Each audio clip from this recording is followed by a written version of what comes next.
안녕하세요. 건강900입니다. 오늘 주제는 구취 즉 입냄새 없애는 생활습관 3가지입니다. 혹시 이런 경험 있으신가요?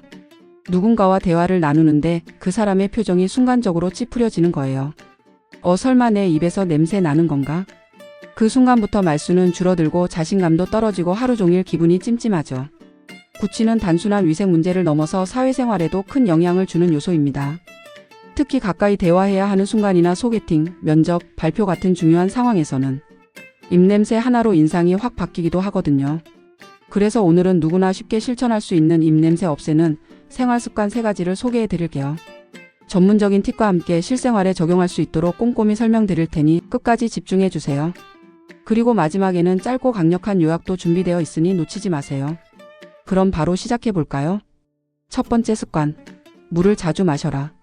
입냄새의 가장 큰 원인은 입안이 마르는 것입니다.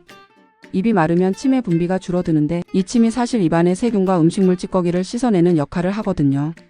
침이 줄어들면 세균이 활개치고 그 세균이 단백질을 분해하면서 휘발성 화합물이라는 냄새 분자를 만들어요. 이게 바로 우리가 맡는 악취의 정체입니다. 특히 아침에 입냄새가 심한 것도 잠자는 동안 침 분비가 줄어들기 때문이에요. 그래서 평소에 물을 자주 마시는 것만으로도 구취를 줄이는 데 큰 도움이 됩니다. 하루 1.5리터 이상을 목표로 해보세요. 단, 카페인이 많은 커피나 당분이 많은 음료는 오히려 입안을 더 마르게 할 수 있으니 주의가 필요합니다. 그리고 물을 마실 때는 입안을 살짝 헹구듯 천천히 마셔주면 더 효과적입니다. 이렇게만 해도 입냄새가 눈에 띄게 줄어드는 걸 느낄 수 있어요. 그래서 물을 마시는 습관은 단순하지만 가장 강력한 구취 해결책입니다. 두 번째 습관, 혀 클리닝은 필수다. 많은 분들이 양치만 열심히 하면 구취가 없을 거라고 생각하시는데요. 실제로 입냄새의 60에서 70%는 혓바닥에서 발생합니다. 혀 표면에는 미세한 돌기와 틈이 있어서 음식물 찌꺼기와 세균이 쉽게 달라붙어요.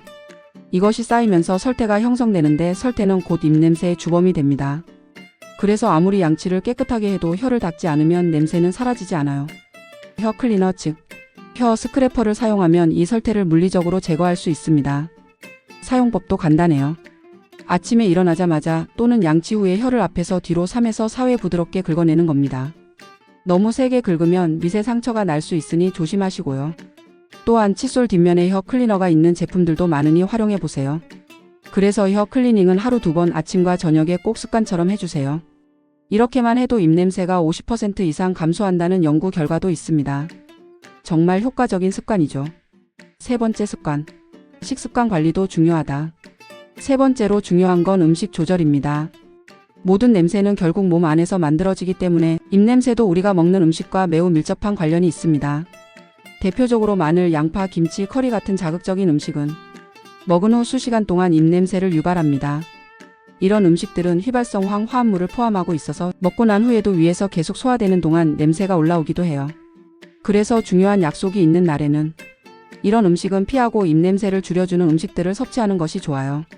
예를 들어 파슬리, 사과, 요거트, 녹차, 샐러리는 입냄새 제거에 도움이 되는 대표적인 음식입니다.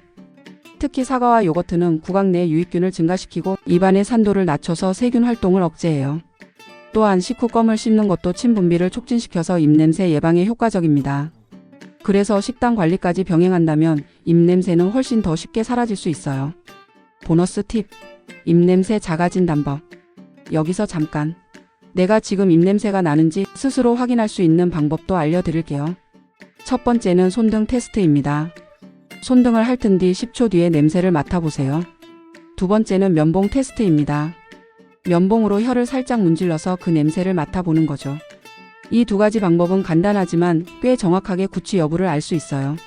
그리고 중요한 점, 입냄새가 심각한 경우에는 단순한 습관 문제가 아닐 수도 있습니다. 위장질환, 편도결석, 당뇨, 간질환 같은 내부적인 원인이 있을 수도 있으니까요. 이럴 땐 반드시 전문의의 진료를 받아보시길 추천드립니다.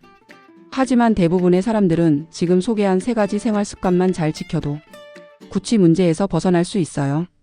정말 간단한 것들이지만 실천 여부가 중요하겠죠? 자, 오늘 내용 정리해 볼게요. 첫 번째, 물을 자주 마셔서 입안을 촉촉하게 유지할 것. 두 번째, 혀 클리닝을 통해 설태를 제거할 것. 세 번째, 음식을 조절하고 입냄새에 좋은 식품을 섭취할 것. 이 3가지만 지켜도 대부분의 구취 문제는 눈에 띄게 개선될 수 있습니다. 그리고 마지막으로 드리는 꿀팁. 입냄새는 단순히 숨겨야 할 문제가 아니라 관리하면 충분히 사라질 수 있는 거예요. 습관은 하루아침에 만들어지지 않지만 오늘부터 조금씩만 시작해도 큰 변화를 느낄 수 있습니다. 혹시 이 영상이 도움이 되셨다면 구독과 좋아요는 영상 제작에 큰 도움이 됩니다.